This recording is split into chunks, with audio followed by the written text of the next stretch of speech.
قبل ما تسمع القصة بعد إذنك اعمل إعجاب للفيديو دلوقتي واشترك في القناة. صاحبة القصة بتقول: عمري ما كنت أتخيل إن ابن صاحبة الكوافير يعمل معايا اللي عمله. أنا عندي 26 سنة ومتجوزة بقالي 5 سنين، وجوزي بيغيب بال5 وال10 أيام برا بسبب شغله، والموضوع ده كان مضايقني جدا، بس كنت بحاول استحمل غيابه علشان ده أكل عيشه وكده وما ينفعش أتكلم فيه. بس غيابه عني الفترة الكبيرة دي خلاني أفقد حاجات حلوة كتير كنت بتمنى أعيشها معاه، بس خلاص اتعودت على غيابه. أنا ساكنة في الدور التاني في العمارة، والدور الأول كان كله فاضي وكان معروض للإيجار، ومن 6 شهور في ناس أجرت الدور الأول، وبعدها ب10 أيام أول ما أجروه عرفت إن هم بيجهزوه علشان هيفتح كوافير حريمي. فأنا قلت كويس، بدل ما أنا كنت بروح بعيد أهم بقوا عندي، هنزل دور واحد بس وابقى عندهم. وبعد ما فتحوا وبدأوا شغل في الكوافير كنت محتاجة أعمل شوية حاجات، فنزلت ودخلت عندهم، لقيت صاحبة الكوافير ومعاها شاب مساعد عنده حوالي 19 سنة، والدنيا كانت زحمة شوية وكان في ستات قدامي. فأنا قعدت انتظر لحد ما كرسي يفضى، وقعدت اتفرج عليهم وهم شغالين. صاحبة الكوافير كانت بتعمل صبغة لشعر واحدة، والشاب اللي عنده 19 سنة ده لقيته بيغسل شعر واحدة وبيدلك راسها بإيده بالراحة.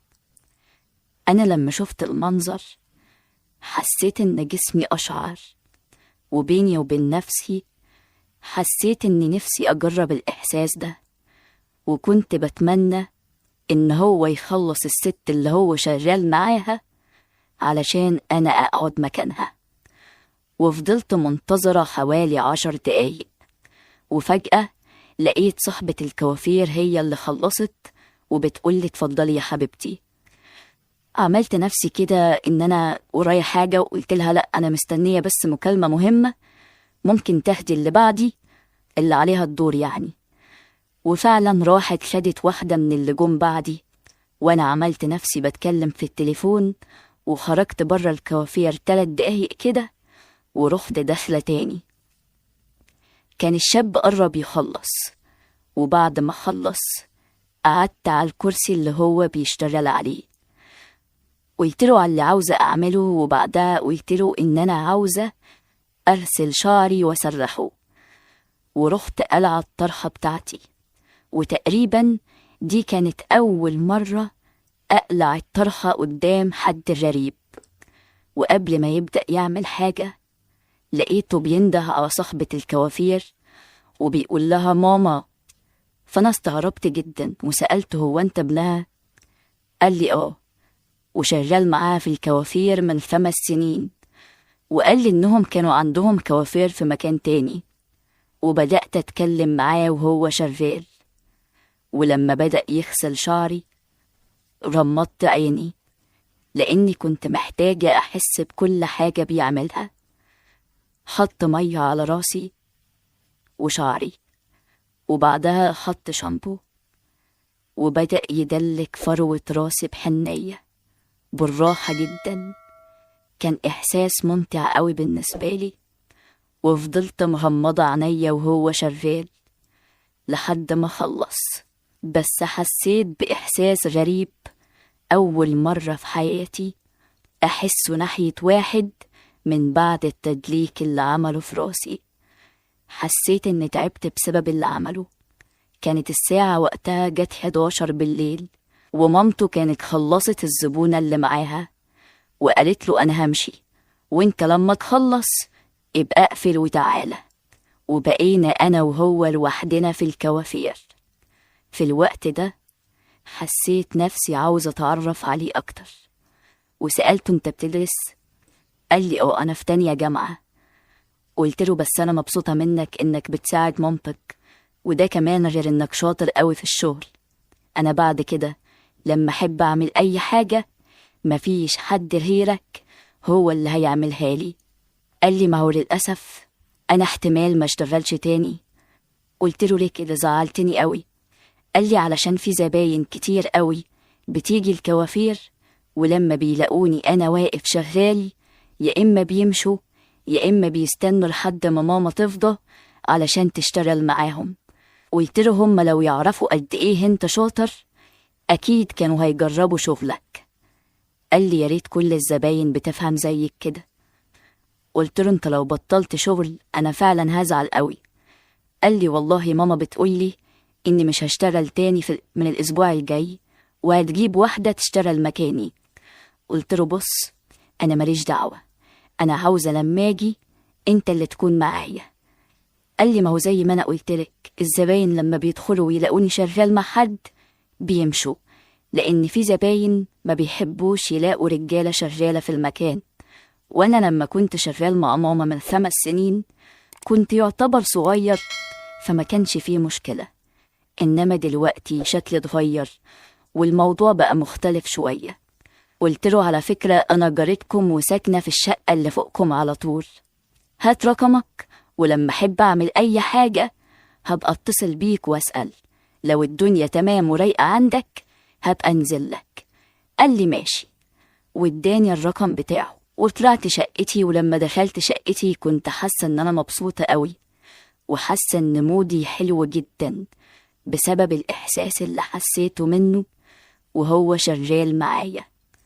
والمرة اللي بعدها كانت يوم 4، وكان جوزي كلمني وقال لي ان هو هينزل اجازة يوم الخميس، وكانت الساعة وقتها 9 بالليل. فاتصلت بيه وقلت له انت فاضي دلوقتي؟ قال لي والله ماما جابت واحدة وانا بقيت اروح لها مرة واحدة في الاسبوع ولا حاجة ومش بشتغل. قلت له لا انا ما ينفعش معايا الكلام ده، شوف حل وتصرف. قال لي والله انا لو عندي مكان تاني ما كنت اتأخرت عنك. اول ما قال لي كلمة مكان تاني فجأة جت في دماغي فكرة انه يطلع يشتغل عندي في الشقة. قلت له لو على المكان طيب انا عندي شقتي ومش بعيدة، الدور اللي فوقك على طول.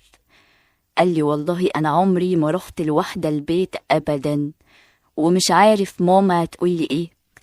قلت له بص خلي الموضوع ده بيني وبينك، مش لازم تقول لها حاجة.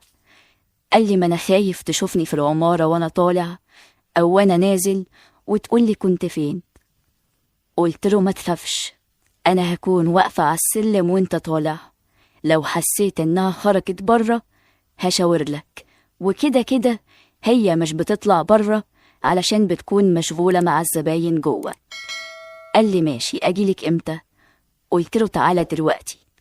قال لي الوقت متأخر دلوقتي، انا برضو علشان محدش يقول عندك حاجة. قلت له انا مفيش حد عندي وقاعدة لوحدي. قال لي قاعدة لوحدك ازاي؟ انا شفت في ايدك دبلة وانك متجوزة. قلت له متجوزة بس جوزي مش موجود على طول معايا، انا الايام دي قاعدة لوحدي. قال لي خلاص نص ساعة وهجيلك. وبعد نص ساعة لقيته بيتصل بيا، رديت عليه قال لي انا تحت العمارة، وقفيلي على السلم علشان معرفش شقتك فين. قلت له ماشي اطلع، وفتحت باب الشقة وبصيت عليه وهو طالع لحد ما طلع الدور بتاعي. رحت واخداه وداخلة الشقة وقافلة الباب ورانا. أول ما دخلنا قلت له شفت الموضوع بسيط ازاي؟ قال لي تمام. قلت له اقعد بقى استريح، انت ضيف عندي ولازم اكرمك. ودخلت عملت له عصير مانجا وخرجت اديتهوله. قال لي الساعة داخلة على 10 والوقت اتأخر، عاوزين نبدأ. قلت له ماشي بس أنا مش عاوزة كروتة، يعني خد راحتك كده محدش بيجري ورانا. قال لي حاضر، أنا عاوز بس كرسيين. رحت جبت له كرسيين وقعدت قدامه، وهو قعد على الكرسي اللي وراه، وبدأ يحرك صوابع ايده على فروة راسي ويدلكها بحنية. بعد ما حط الشامبو فضل يدلك كتير قوي قوي قوي لحد ما حسيت ان انا مش قادرة استحمل لمسة تانية منه، وبقيت على اخري، ولقيتني بقوله يخرب بيت جمال ايدك. قال لي ما كنتش اعرف انها حلوة قوي كده. قلت له مفيش احلى منها. لقيته نزل ايده على رقبتي من ورا وفضل يدلكها بحنية وهي عليها الصابون بتاع الشامبو لحد ما حسيت ان انا دغت منه، وحسيت ان جسمي سخن قوي قوي قوي، وعمال اقوله كفاية كفاية وهو مش مبطل خالص.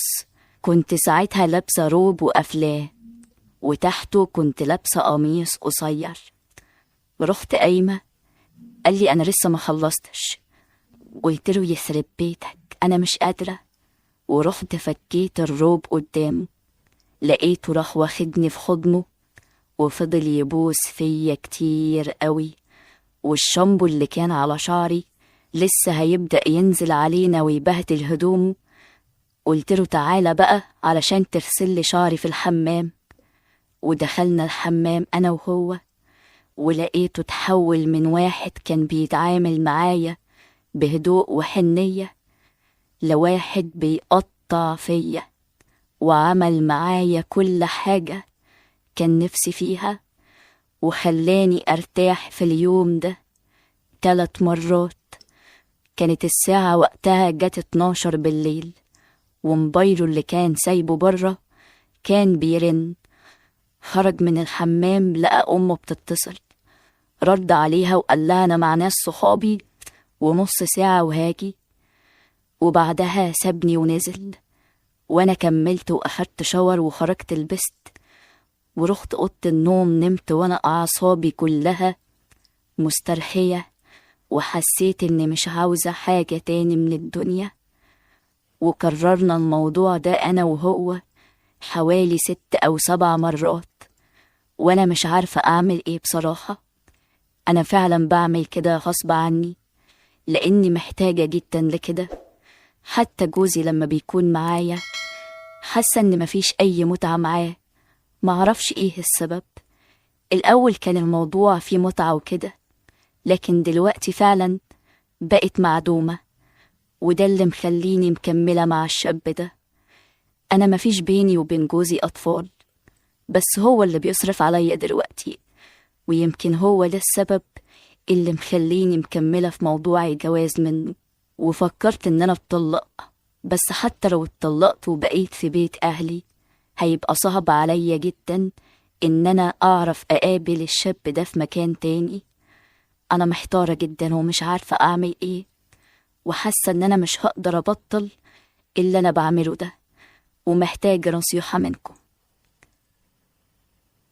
دي كانت رسالة من أحد المتابعين اتبعتت لنا على رسائل صفحة الفيسبوك. اللي عنده نصيحة ليها يكتبها في التعليقات، وهي هتتابع وهتقرأ كل التعليقات بتاعتكم. ولو حد عنده مشكلة أو قصة ومحتاج آراء الناس فيها يبعتها لنا وإحنا هنعرضها.